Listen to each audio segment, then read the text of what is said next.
Obrigado, Sr. Presidente, Srs. Deputados. Eu queria começar por dizer o seguinte. Nós, tal como inicialmente tínhamos apontado, não apresentámos nenhuma proposta ao relatório, ao corpo do relatório, porque quisemos reservar a clarificação das questões para outra sede.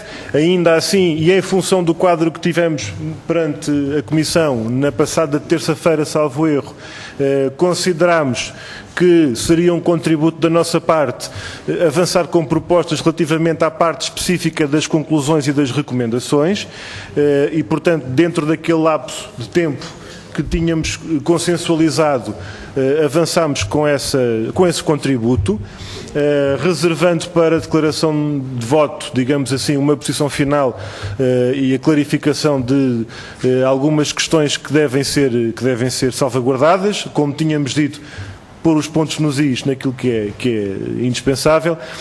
Agora, em relação, digamos, à resposta e à consideração que o Sr. Deputado Relator faz das propostas de alteração do PCP, eu queria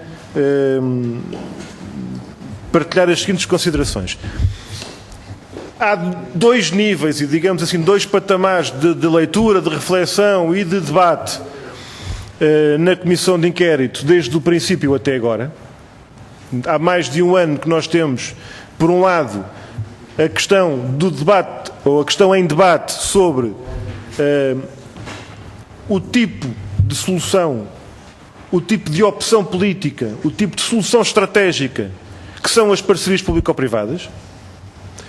E à medida que os trabalhos da Comissão foram se desenvolvendo, nós temos ficado e ficamos com a convicção mais profunda ainda do que tínhamos antes, de que as PPPs foram e são um mau modelo e uma má opção em termos de modelo de contratação e de modelo de financiamento e gestão de infraestruturas. E que, portanto, não vale a pena tentar fazer música com uma bota da tropa e dizer que o problema é que ela não está afinada. É esta a questão fundamental que nós temos aqui. E, por outro lado, há aqui uma questão que é até que ponto é que as parcerias público-privadas foram negociadas, contratadas, acompanhadas, renegociadas e qual é a responsabilidade política, desde logo política, fora o resto, que deve caber aos governantes, aos gestores, a quem participou nesses processos e o que é que daí resulta em termos de avaliação e depois em termos de conclusões a retirar para o futuro. E, portanto, há aqui dois patamares diferentes, duas esferas de análise.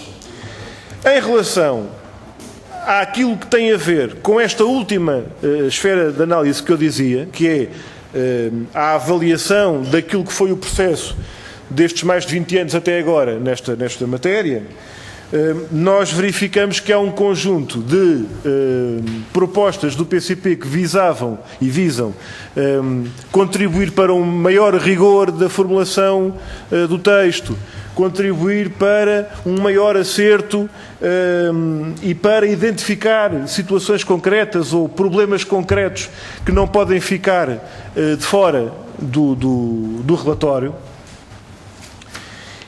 E por isso pensamos que é positivo, por exemplo, e registamos nesse sentido, que o Sr. Deputado Relator tenha considerado e integrado e aceite a proposta de alteração em que nós, PCP, alertamos para o problema de as estruturas especializadas que o Estado pode ou deve ter para acompanhar as PPPs, correm sempre um risco, que é no curto ou médio prazo, passarem para o privado, transferindo com eles o conhecimento e a vantagem negocial que daí decorre. E isto passa a ficar no relatório e nós consideramos que é importante que a nossa proposta fique.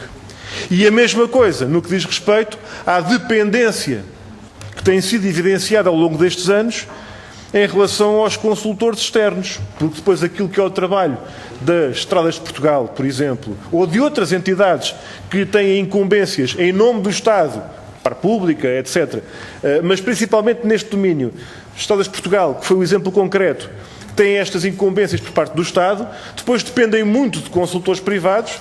Aqui há uns meses nós dizíamos nesta Assembleia que havia consultor a mais, não é por serem muitos, mas era pela dependência que deles havia, e portanto esta nota de despesa de mais de 1 milhão de euros na área jurídica, quase 4 milhões de euros na área financeira, quase 2 milhões de euros na área técnica, da parte da EP em 3 anos, só com consultores externos, é uma referência que nós colocámos e que é importante ter ficado. Houve um aspecto, e aquela explicação que o Sr. Deputado Relator deu há pouco, sobre o ponto 3, da utilização massiva de PPPs e do não cumpriu em vez do desvirtuou e o afirmado pelos seus defensores enquanto objetivo. Qual é o problema aqui? É a divergência estrutural entre os partidos que têm estado a contratar PPPs nestas décadas e nós, por outro lado, relativamente à questão do problema de ter sido contratar-se PPPs porque não havia um número mágico a partir do qual elas fossem demais. E ao longo de mais de um ano de trabalhos isto não se encontrou, esse número mágico. Qual era o volume de negócios a partir do qual havia PPPs a mais? Qual era o número de contratos a partir do qual havia PPPs a mais? Qual era o investimento a partir do qual havia PPPs a mais? Quilómetros de autoestrada, quilómetros de via férrea. Não há. Não há um valor a partir do qual haja PPPs a mais. Não se descobriu. Nós consideramos que uma PPP é má, mesmo que seja só uma. Se for má. Como não encontramos uma boa, e estas dezenas até hoje têm sido todas más, o nosso problema não é a partir de quantas más é que são demais. Não sei se me faço entender. E por isso temos esta consideração de que o problema não é só a utilização massiva, porque é um problema o facto de terem sido tantas, mas a utilização de PPPs não cumpriu o objetivo fundamental afirmado pelos seus defensores. Nós temos a consideração de que há outros objetivos e, no contexto europeu, isto é consensual, no Tratado de Maastricht, Comissão Europeia, etc., que não é apenas o de reduzir custos para o Estado, seus deputados. Já perdemos a inocência nessa matéria há muito tempo. Então alguém quer acreditar que quem defende PPPs para esse mundo de fora é só com o objetivo de reduzir custos para o Estado? Por isso é que nós dizíamos, seria mais neutro e mais rigoroso dizer objetivo fundamental afirmado pelos seus defensores. Eu, para abreviar, queria chamar a atenção para o ponto da Fertagos. Ferrovia, parceria público-privada na ferrovia. O Sr. Deputado Relator diz que a nossa proposta de alteração que fala sobre a opção a priori para o modelo PPP, para aquele investimento ferroviário, não ficou demonstrada, ou pelo menos não há elementos que permitam confirmar esta afirmação. E o mesmo vale para a nossa afirmação sobre o facto de não ter havido a possibilidade da CP apresentar-se a concurso público internacional e tendo mesmo sido chamada a prestar apoio como entidade adquirente do material circulante colocado ao serviço. Neste aspecto, eu penso que, não sei se há ou não a transcrição da reunião com o Sr. Engenheiro João Cravinho, mas há vários diferentíssimos pontos. Só a da CP está no relatório. Não poder ir a votos. Só não poder ir ao concurso. Não, mas é a questão do ponto anterior. O anterior é que não. O anterior é que não. O anterior, sobre o problema de haver uma opção tomada à partida, e eu agradeço a questão do material circulante ficar integrado. E que eu agora estava erradamente a pôr no mesmo plano. Mas esta é que ficou separada, que é a questão do modelo PPP como opção a priori, e entre várias outras afirmações do engenheiro João Cravinho, eu não sei se consegue ouvir, mas há uma parte da reunião em que a dada altura se diz isto. Bom, ainda nesses termos, é interessante mencionar que havia a possibilidade, a CP não podia, e isto já no primeiro concurso, não podia concorrer,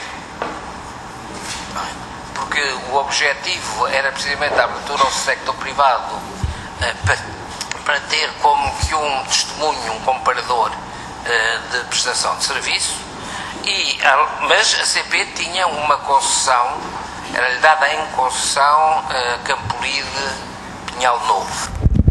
Ora, o que isto significa é que havia o objetivo inicial de entregar aquela linha ao privado. Portanto, o pressuposto daquele investimento era de que tinha que haver um exemplo em Portugal, pelo menos uma experiência de como seria a gestão da ferrovia por privados. E isto, sem outros juízos, sem outros entendimentos de avaliação, leva-nos a confirmar que esta frase que nós apresentamos tem fundamento e louva-se nos trabalhos da Comissão, sem outros elementos, especificamente em relação a uma estratégia que estava a ser lançada nos anos 90 de, digamos, liberalização do setor ferroviário. Pronto. Sem prejuízo, eu vou dizer duas últimas questões. Peço desculpa por demorar um pouco mais, mas este ponto é exigente em relação ao conteúdo e à discussão, e por isso peço desculpa aos seus deputados por estar a demorar um pouco mais, mas há dois últimos pontos para abreviar e para não ir a todas, coloco só dois elementos factuais.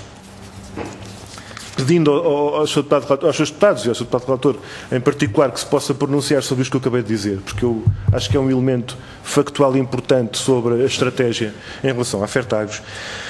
Mas há uma questão que eu queria alertar o Sr. Deputado Relator e os seus deputados da Comissão de Inquérito para o atual ponto 56 das conclusões, página 397, que da maneira como está escrito não faz sentido. Tem a ver com o Metro Sul do Tejo e com a atuação do município. Há uma questão que, com autocrítica por não termos apresentado essa referência concreta, devia surgir.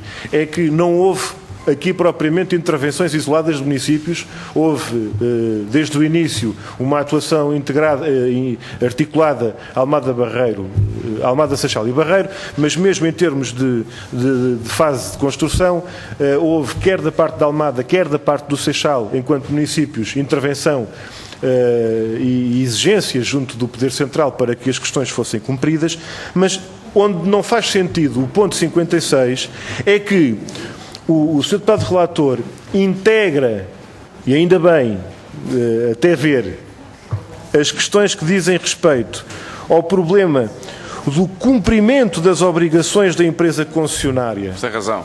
E designadamente as fixadas na Declaração de Impacto Ambiental. Tem razão. E, portanto, há aqui mais qualquer coisa que depois se conclui tendo dado origem a encargos suplementares absolutamente evitáveis. Portanto, esta parte final, para já tem que sair. Esta parte final. Ou seja, não tem. Os encargos suplementares que eram evitáveis foram aqueles que resultaram do incumprimento da concessionária, que pôs aquilo tudo de pantanas, com um método construtivo que não tinha nada a ver com o que estava obrigado.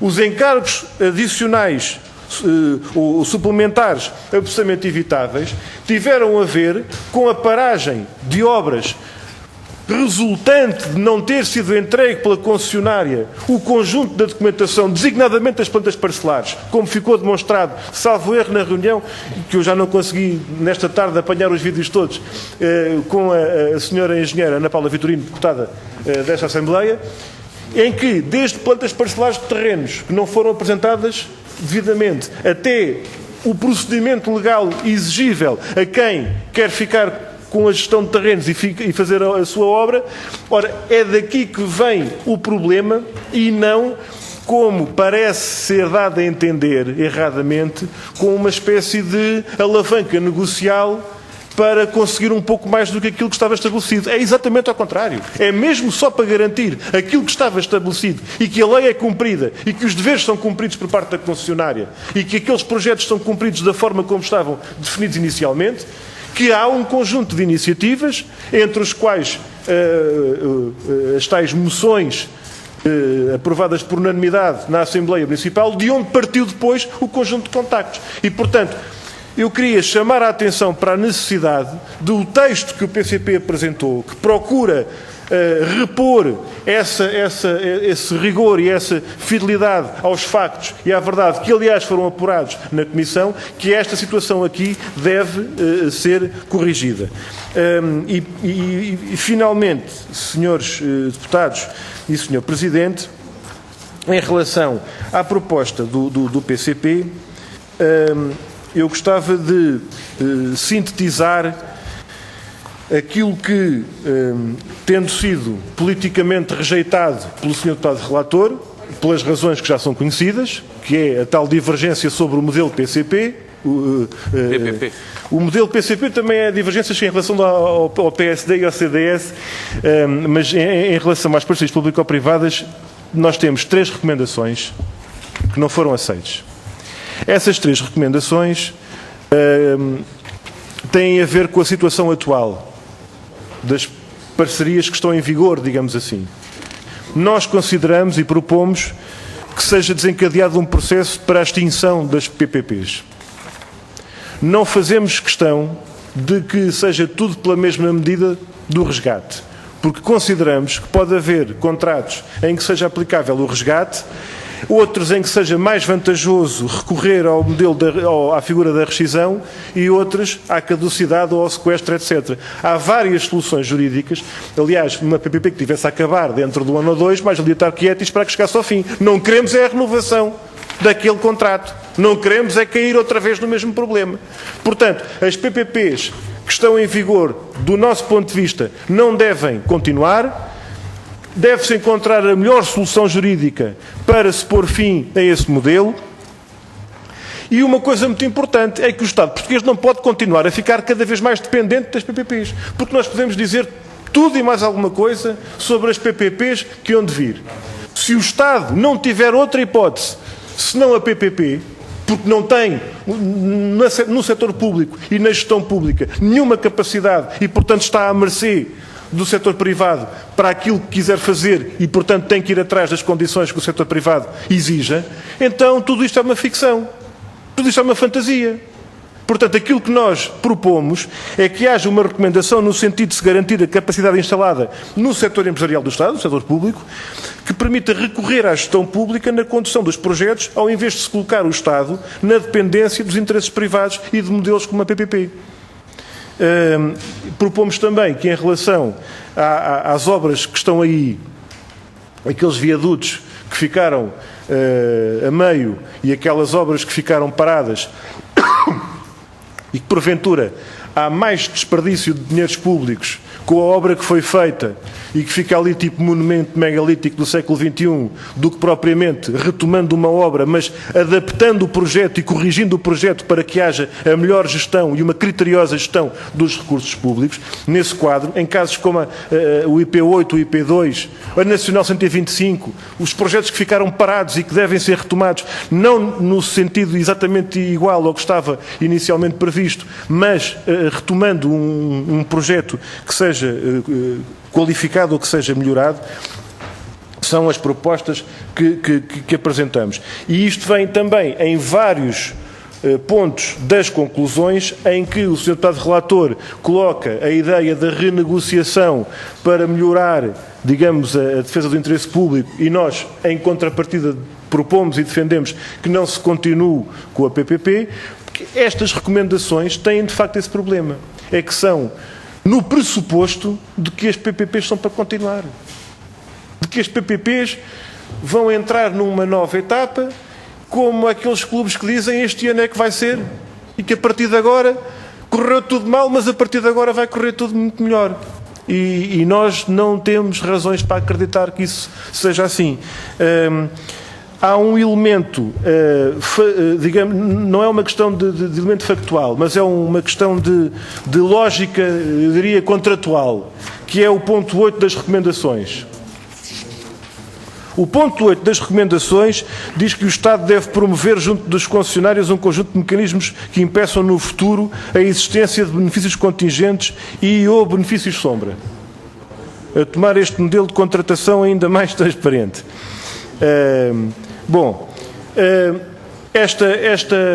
Este ponto ou não faz sentido ou não faz sentido na ideia, ou tem que ser mais clarificado na escrita. Porque se trata... Qual é o ponto? O ponto 8 das recomendações. Porque mecanismos contratuais com as concessionárias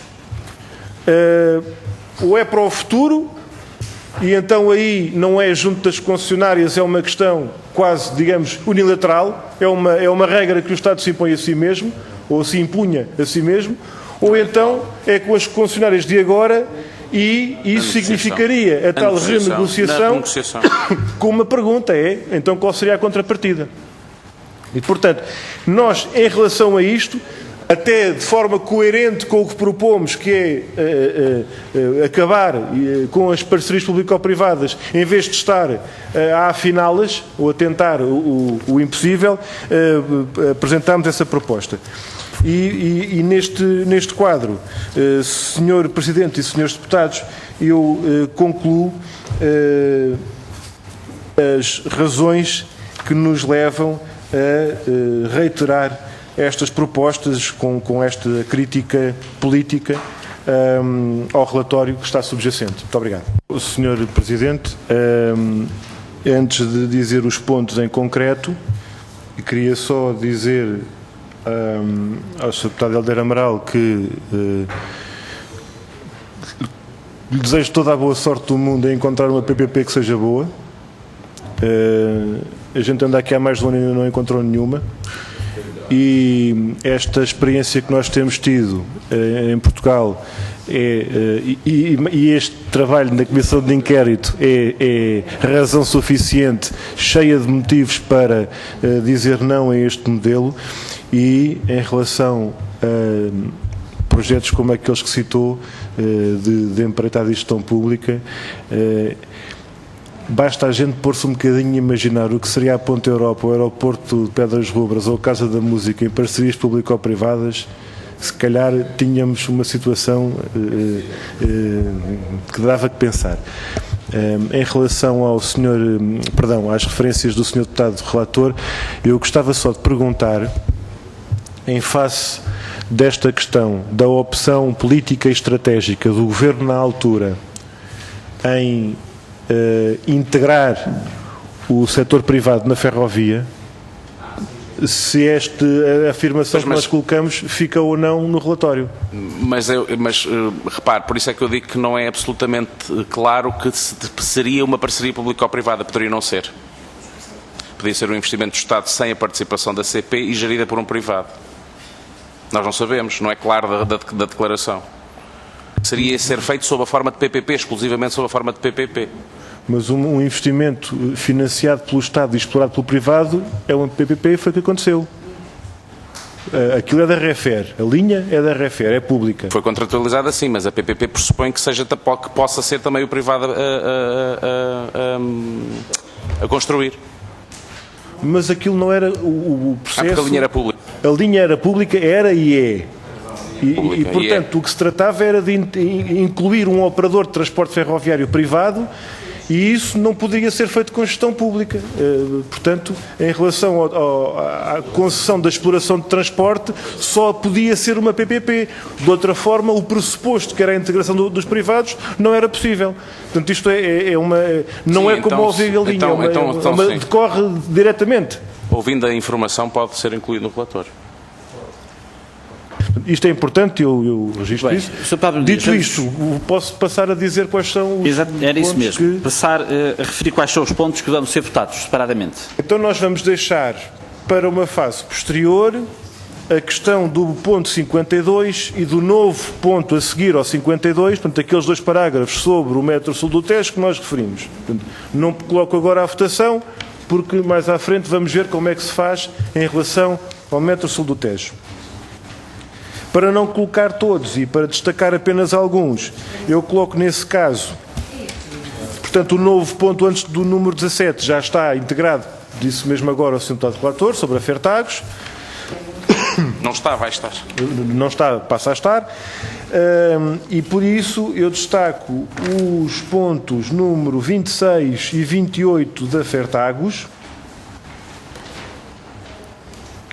proposta do PCP. 28 é para eliminar, não é? Muito bem. O 26 é uma alteração que o PCP propõe. O 28 é eliminar o número 28 do texto, na medida em que nós consideramos que não é aceitável que haja uma verificação do êxito de uma PPP a partir do número de deslocações diárias e do inquérito de satisfação. Não é grande fator de aflição. Portanto, eliminação do número 28, alteração do ponto 26 para a questão do tarifário, que é aumentado todos os anos acima da inflação nos termos do contrato. Depois, em relação ao número 87 das conclusões, tem a ver com a Lusoponte,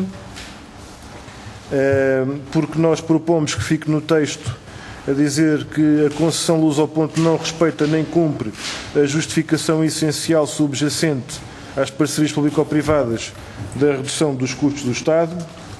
Propomos esta alteração para votação e, finalmente, nas recomendações, propomos a votação dos 3 novos pontos que apresentamos e que eu citei há pouco, em relação às atuais PPPs, bem como a eliminação do ponto número 8, que diz respeito às tais negociações futuras, neste contexto de votação conjunta. Pela nossa parte não há objeções a que possa ser feita a votação em conjunto destas várias propostas. Muito obrigado, Sr. Presidente. Muito obrigado, Sr. Presidente. Uma declaração também breve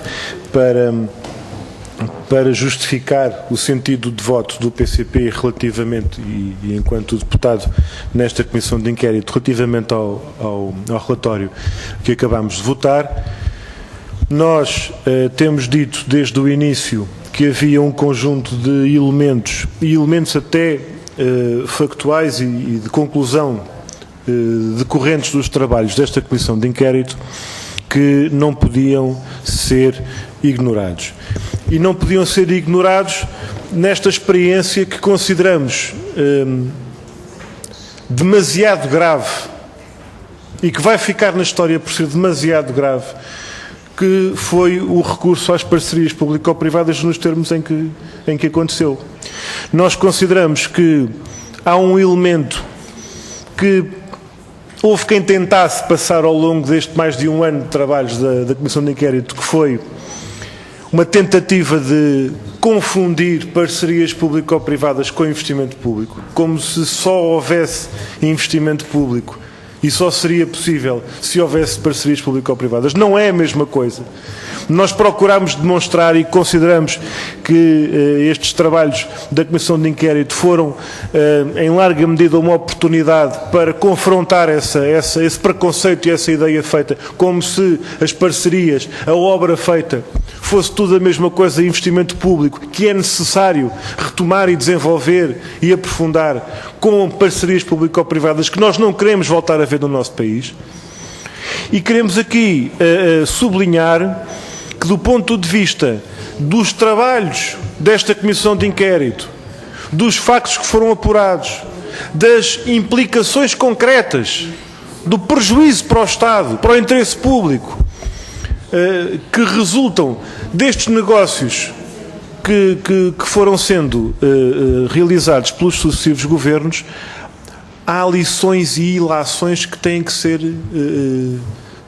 tornadas possível com este trabalho. E desculpem, senhores deputados, que eu diga isto assim, mas para a trabalheira que deu durante mais de um ano esta Comissão de Inquérito, este inquérito parlamentar merecia ter ido mais longe. Pelo tempo e pelo esforço, e pelo debate, e pelo aprofundamento, e pelas toneladas de documentos, e pelos terabytes de documentos que foram analisados por esta Comissão, valia a pena, do ponto de vista do interesse público, da própria racionalidade e da mais elementar justiça, fazer alguma coisa para que esta Comissão de Inquérito Parlamentar tivesse como resultado do seu trabalho algo mais do que recomendações para as próximas PPPs que hão de vir.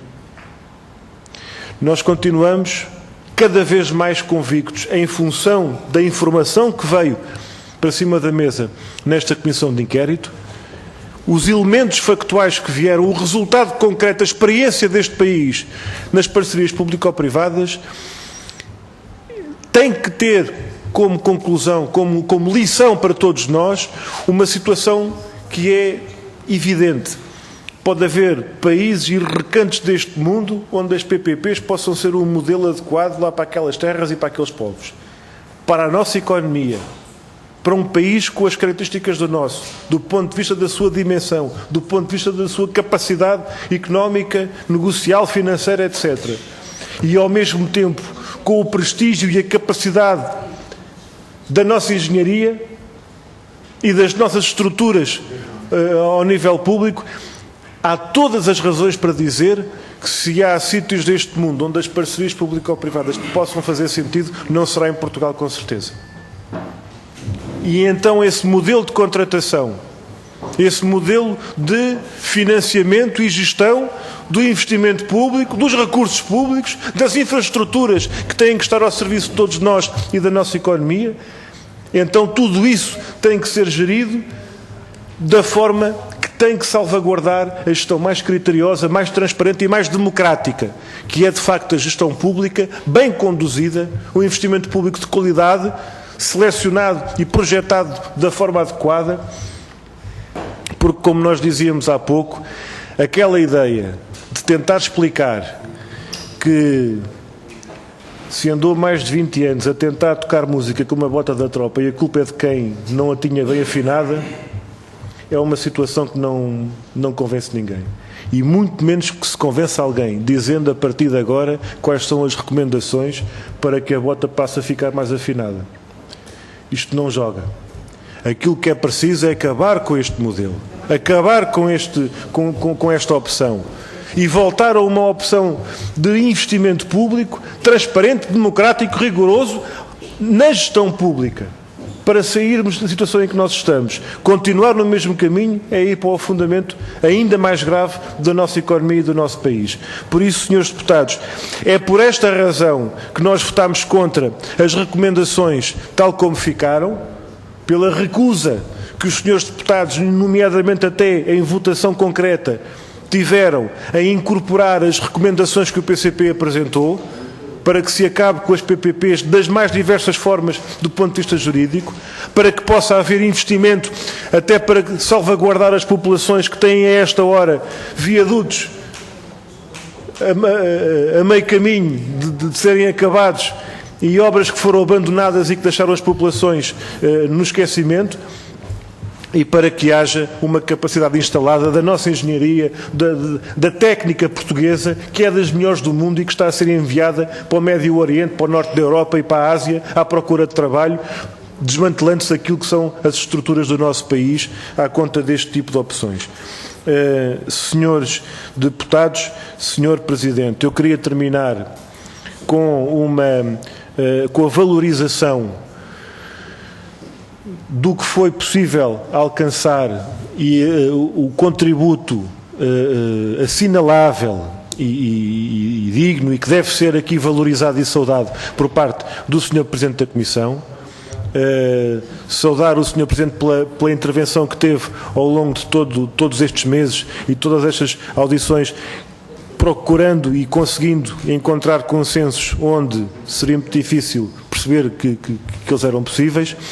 E, terminando, talvez pelo que é talvez do mais importante em termos de referência, o último, mas não o menos importante, de certeza absoluta, que é uma saudação aos funcionários da Assembleia da República, dos vários serviços, das várias áreas do trabalho parlamentar que deram apoio a esta Comissão.